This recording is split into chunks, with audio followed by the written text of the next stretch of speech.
Hey Ralph, man, you always teeing us up right, and we certainly appreciate it. What a great show, folks! Is so exciting. Just week after week, just being part of such a great show. Out of Bounds with none other than NBA Hall of Famer. But hey, this is Coach Goins, and it's once again the tip of the week. In that segment, we just love to be able to stop along the way and share some of our ideas and concepts. But it's 2018. Hope everything is rocking and rolling your way, and continue to push that process. And that's what we're going to do. Just take a few minutes of this time, talk about it. But before we do, you know what we always going to say. Make sure you got your sneakers on, you got them laced up tight, because as we leave this locker room and head to that hardwood, we want to make sure that you understand what we're talking about this week. And this week, we are talking about, yes, the word called confidence.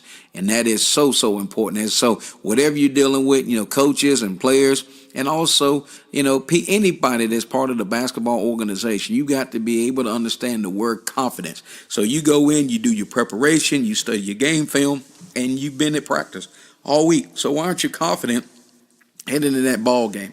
Why is your confidence not at the level that you're excited, you're ready to roll? So when you sit down and let's break that word down. So how does a person become confident? So you start out doing and being real with yourself and doing the things that you are confident that you can do on the hardwood.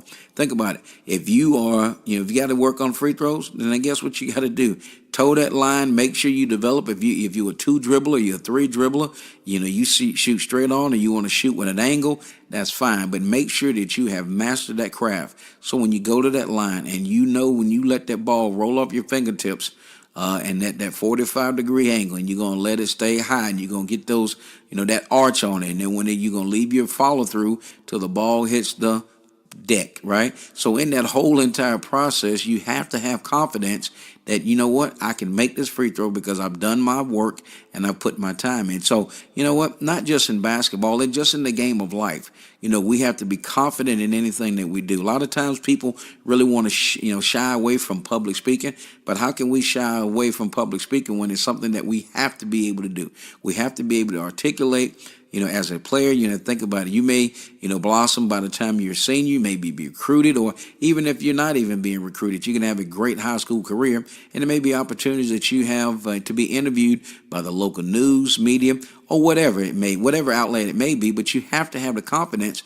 So when the camera's on and the light's on and the microphone is right there in your face, you've got to be able to step back and deliver that message as a leader would lead. So that is so important. So now, let's take that confidence even a step further. That confidence as you sit in the classroom, you've studied, you've shown yourself approved, and you're ready to go. You've asked questions that you need to ask, because a lot of times in those classes, there's a lot of people that want to ask questions, but they're afraid to raise their arm and ask that question. But you did that. You did your homework. You've studied. You've got the confidence. So when that exam comes across the table, you're able to pick that paper up and that pen and go ahead and take care of business like you're supposed to be able to do. So such a powerful word is confidence. And as a coach, you've got to have confidence when you design that play that your players will execute that. So don't shortchange yourself, and don't shortchange your players. So if you got to run it 5 or 6 times to perfect it, and even more than that, you do what you got to do and have confidence. So when that play is called,